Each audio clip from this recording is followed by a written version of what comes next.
میں امی کو آلریڈی اپنی شادی کا اختیار دے چکا ہوں۔ کل رات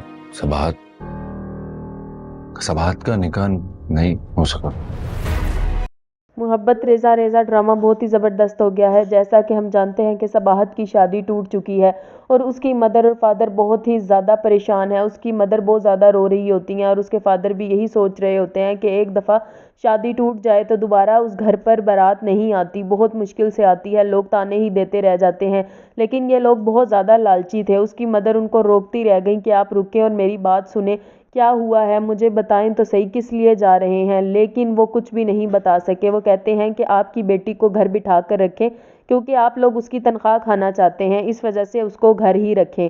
اور دوسری طرف عیسیٰ چاہتا ہے کہ میرے سے اس کی شادی ہو جائے۔ صباحت کہتی ہے کہ نہیں، میں ابھی آپ سے شادی نہیں کر سکتی، آپ اپنی مدر سے پوچھے بغیر کوئی فیصلہ نہیں لیتے، تو اتنا بڑا فیصلہ آپ کیسے کر سکتے ہیں؟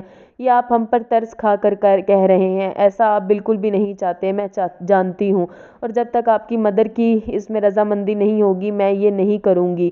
اور جیسے ہی صباحت دیکھتی ہے کہ اس کے فادر کی طبیعت اتنی بگڑ چکی ہے تو اس کے فادر کہتے ہیں عیسیٰ سے کہ میری بیٹی سے اب شادی کون کرے گا؟ اس گھر میں اب بارات کون لے کر آئے گا؟ میں اپنے ہیرے جیسی بیٹی ان لالچیوں کو دے رہا تھا جو اس کے ساتھ اتنا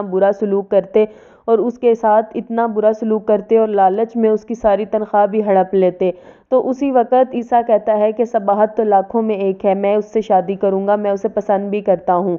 اور جب عیسیٰ گھر آتا ہے اس کی مدر پوچھتی ہیں صباحت کا نکاح ہو گیا؟ تو وہ کہتا ہے نہیں ہو سکا۔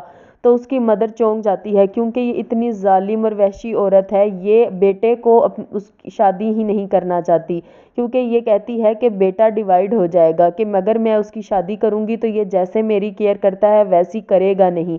یہ اس طرح کی عورت ہے، عجیب دماغ کی عورت یہ بنائی ہوئی ہے۔